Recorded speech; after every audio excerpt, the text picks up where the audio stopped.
কিছুক্ষণ পর নানাভাই আমার কাছে এসে বলল, আরোহী ম্যাডাম, আগামীকালকে আমাদের গঞ্জে একটি বিরাট বান্নি মেলার বসবে। আরোহী ম্যাডাম, কালকে কি তুমি আমার সাথে ওই বান্নি মেলায় যাবে? যদি যাও তাহলে তোমাকে অনেক সুন্দর সুন্দর জিনিস কিনে দিব। সুন্দর সুন্দর জিনিসের কথা শুনে আমার মন আনন্দে নাচতে শুরু করল। আমি বললাম, নানা ভাই, সত্যি তুমি আমাকে খুব সুন্দর সুন্দর জিনিস কিনে দিবা? নানা ভাই বলল, হ্যাঁ রে পাগলি, হে, আমি তোকে খুব সুন্দর সুন্দর জিনিস কিনে দিব। তুই যাবি আমার সাথে কালকে? আমি বললাম, নানা ভাই, অবশ্যই আমি তোমার সাথে যাব।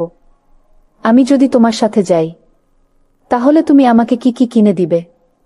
নানা ভাই বলল, তুই যা চাবি আমি তাই কিনে দিব। আমি বললাম, নানা ভাই, তুমি সত্যি বলছো? আমি যা চাইব তুমি তাই কিনে দিবে? তারপর নানা ভাই বলল, হ্যাঁ গো ম্যাডাম, হে, তুমি যা চাইবা আমি তাই কিনে দিব। আমি বললাম, আচ্ছা ঠিক আছে নানা ভাই, আমি তাহলে আগামী কালকে তোমার সাথে বান্নি মেলায় যাব। তারপর নানা ভাই বলল, আচ্ছা ঠিক আছে সুন্দরী, কালকে রেডি থাকবা, আমি কালকে তোমাকে এসে নিয়ে যাব। পরের দিন অর্থাৎ বৃহস্পতিবার নানা ভাই আমাকে নিয়ে বান্নি মেলায় যাওয়া শুরু করল। আর তাছাড়া ও শুক্রবারে মামার বিয়ে। মামার বিয়ের কিছু জিনিস কেনার জন্য নানা ভাই আমাকে নিয়ে বান্নি মেলাটা যাচ্ছে। বান্নি মেলাটা আমাদের নানু বাড়ি থেকে প্রায় 3 থেকে 4 কিলোমিটার দূর হবে। অনেক বড় একটি মেলা। নানা ভাই আমাকে নিয়ে একটি রিকশায় উঠল। রিকশায় উঠে বিভিন্ন দৃশ্য দেখতে দেখতে আমার খুব ভালো লাগছিল। চারদিকে সবুজের সমাহার, আর নানার সাথে গল্প করতে করতে হঠাৎ আমরা মেলায় চলে আসলাম। মেলায় গিয়ে কত সুন্দর সুন্দর জিনিস আমার চোখে ধরা পড়ল। যাই দেখলাম তাই তাই আমি নানা ভাইকে কিনে দিতে বললাম। নানা ভাই আমাকে আমি যা চাইলাম তাই কিনে দিল। আমার খুব খুশি খুশি লাগছিল সেদিন। তারপর মেলা থেকে আমি আর নানা ভাই চলে আসব। ঠিক এই মুহূর্তে একটা জিনিস আমার চোখে ধরা পড়ল। আমি বললাম, নানা ভাই, এটা আমাকে কিনে দিবা? তাহলে আমি খুব খুশি হব। নানা ভাই বলল, সুন্দরী, আমি যে তোমাকে এত খুশি করতেছি, তুমি কি আমাকে একবার খুশি করার চিন্তা ভাবনা করেছ? আমি বললাম, নানা ভাই, আমি তোমাকে আবার কিভাবে খুশি করব? নানা ভাই বলল, সুন্দরী, তুমি যদি আমার সাথে একটি কাজ করো তাহলে তোমাকে আরো অনেক সুন্দর সুন্দর জিনিস কিনে দিব। আমি বললাম, নানা ভাই, কি করতে হবে তোমার সাথে? একটু খুলে বলো না।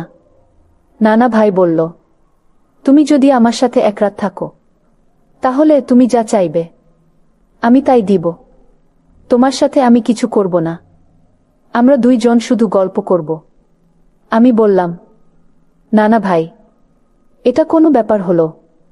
আমি তোমার সাথে শুক্রবারে রাতে থাকব। নানা ভাই কি মিথ্যে সান্ত্বনা দিয়ে থামানোর চেষ্টা করলাম। নানা ভাইয়ের কাছ থেকে মূলত কোনো কিছু আদায় করার জন্যই এই কাজটি করেছিলাম, কিন্তু এটা যে বাস্তব হয়ে যাবে তা আমি কখনো বুঝতে পারি নাই। পরের দিন শুক্রবার, মামার বিয়ে।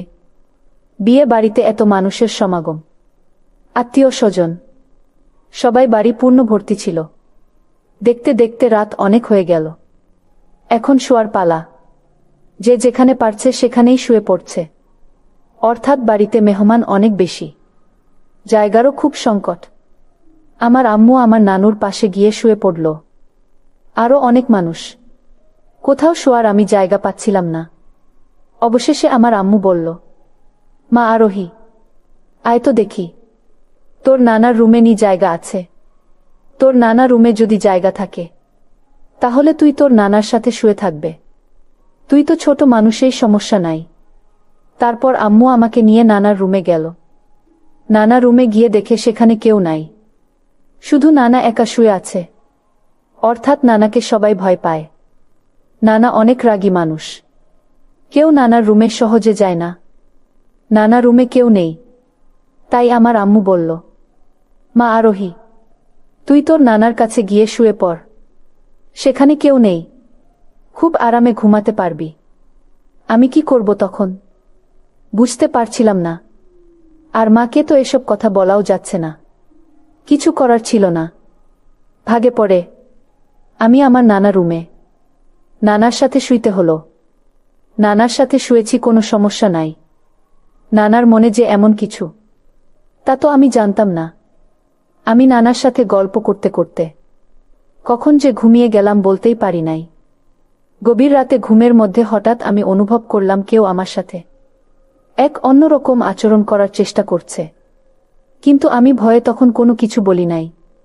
যখন দেখি লোকটি আমার সাথে খুব বেশি খারাপ আচরণ করছে, তখন আমি চোখ মেলে চেয়ে দেখি আমার নানা আমার সাথে এক অদ্ভুত আচরণে মেতে উঠেছে। আমি বললাম, নানা আপনি আমার সাথে কি করছেন? নানা বলল, শোন আরোহী, আমি যা করছি তুই আমাকে তা করতে দে। তোকে আরো অনেক বেশি খেলনা, অনেক বেশি মজা কিনে দিব। আর আজকে আমি তোর সাথে যা করছি তা যদি তুই আমাকে করতে দিস, তাহলে এই যে দেখ এখানে 5,000 টাকা আছে, এই টাকা আমি তোকে দিয়ে দিব। আমি বললাম, সত্যি নানা, তুমি আমাকে এই 5,000 টাকা সবগুলো দিয়ে দিবা? নানা ভাই বলল, হ্যাঁ রে সুন্দরী, হ্যাঁ, তুই যদি আমার সাথে এই কাজটি করস তাহলে আমি তোকে 5,000 টাকা সবগুলো দিয়ে দিব, সাথে আরো অনেক সুন্দর সুন্দর খেলনা কিনে। তারপর নানার এই খেলনা আর টাকার লোভে পড়ি আমি নানার প্রস্তাবে রাজি হয়ে যায়। কি বলবো বন্ধুরা, তখন আমার বয়স ছিল মাত্র 12 বছর। সামান্য কয়টা টাকার লোভ দেখিয়ে আমার সাথে যা করল তা ভাষায় প্রকাশ করার মতো না। তাও আবার আমার নিজের নানা। সেদিন নানার এই ভয়ঙ্কর আচরণে আমি খুব কষ্ট পেয়েছিলাম, অনেক কেঁদেছিলাম। তারপরও আমাকে নানা কোনোভাবে ছাড় দেননি। ঘাটের বুইড়া বয়সেও তার এত পাওয়ার, তা আমি কখনো ভুলতে পারবো না। সে আমাকে পুরো তছনছ করে দিয়েছিল। বন্ধুরা, আমি তারপর প্রায় 1 মাস পর্যন্ত অসুস্থ ছিলাম। অনেক কষ্ট হয়েছিল আমার, তবুও কাউকে বলতে পারছিলাম না, কারণ কাউকে বললেও কেউ বিশ্বাস করত না। আমি আমার নিজের নানার দ্বারাই আমার জীবনের প্রথম সর্বনাশটা হয়ে গিয়েছিল। এটি আমার জীবনের একটি কালো অধ্যায় ছিল।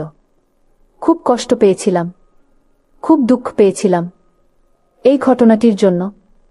এখনো পর্যন্ত যখনই এই ঘটনাটি আমার মনে পড়ে, তখনই খুব আফসোস করি, খুব অনুশোচনায় ভুগি। বন্ধুরা, পরিশেষে আমি তোমাদেরকে বলবো, তোমাদের জীবনেও বা তোমাদের ছেলে মেয়েদের ক্ষেত্রেও এরকম ধরনের ঘটনা ঘটতে পারে, কারণ বিশ্বস্ত লোক দ্বারাই ক্ষতিগ্রস্তের সম্ভাবনাটা বেশি হয়ে থাকে। এটাই পৃথিবীর চিরচারিত নিয়ম, যা যুগ যুগ ধরে ঘটে আসছে।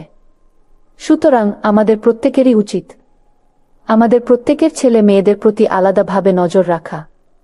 তাহলে হয়তো এরকম ধরনের সমস্যা হতে আমরা রক্ষা পেতে পারি।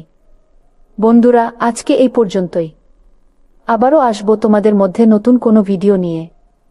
ভিডিওটি যদি তোমাদের ভালো লাগে তাহলে একটি লাইক দাও। প্রতিদিন আমি তোমাদেরকে একটা করে নতুন গল্প উপহার দিব, তাই তোমাদেরকে অনুরোধ করে বলছি, তোমরা যদি এই রকম ধরনের ইন্টারেস্টিং গল্প পেতে চাও তাহলে দয়া করে আমার চ্যানেলটি সাবস্ক্রাইব করো। পরিশেষে তোমাদের সকলের সুস্বাস্থ্য কামনা করি। ভিডিওটি দেখার জন্য তোমাদের সকলকে অসংখ্য ধন্যবাদ।